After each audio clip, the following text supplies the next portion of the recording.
Խաղորությունները շատ դրական են, էմոցիաները շատ բարձր մակարդակի վրա են։ Այս պահին սպասել ենք շատ երկար, աշխատանքը եղել է բավականին երկար։ Ամբողջ թիմին շնորհավորում եմ, ամբողջ թիմի աշխատանքի շնորհիվ այս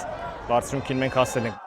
11 մետրանոցը վաստակեց Վաչեն, ընկերս խնդրեցի տվեց, եզրափակիչում ինձ համար գոլ անելը շատ կարևոր է, վստահ եմ իմ վրա։